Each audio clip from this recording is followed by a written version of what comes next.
Breaking news नाज़रीन अगुणो सदर आसिफ अली ज़रदारी सरदार अली गौहर ख़ान महर जी दावत ते ख़ानगढ़ जे गौहर पैलेस पहुची वियो आहे। आसिफ अली ज़रदारी हेलीकॉप्टर ते ख़ानगढ़ जे गौहर पैलेस पहुतो आहे।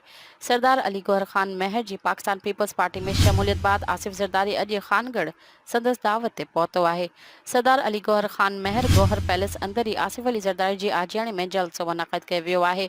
गौहर पैलेस अंदर सजायल पिंडाल में 6000 कुर्सियों जॾहिं त 50 फुट डिघो स्टेज तैयार कयो वियो आहे।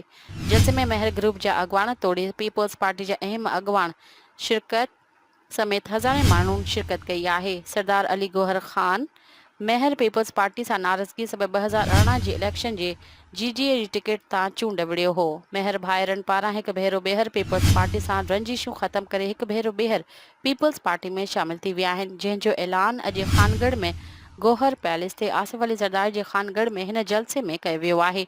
सरदार अली गौहर ख़ान महर जी पीपल्स पार्टी में शमूलियत बाद घोटकी ज़िले अंदर पीपल्स पार्टी जी पोज़ीशन मज़बूत ॾिसण में अची रही आहे।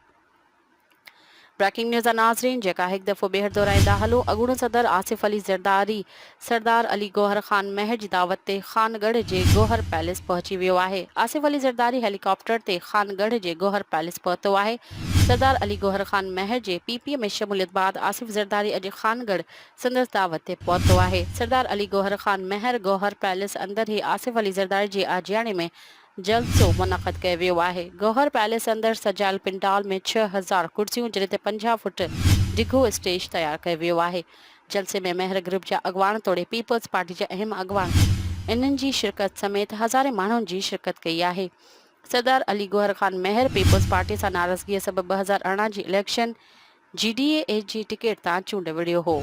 महर भाइरनि पारां हिकु भेरो ॿीहर पीपल्स पार्टी सां रंजिशूं ख़तम करे हिकु भेरो ॿीहर पीपल्स पार्टी में शामिल थी विया आहिनि, जंहिंजो ऐलान अॼु ख़ानगढ़ में गौहर पैलेस ते आसिफ अली ज़रदारी जे ख़ानगढ़ में हिन जलसे में कयो वियो आहे।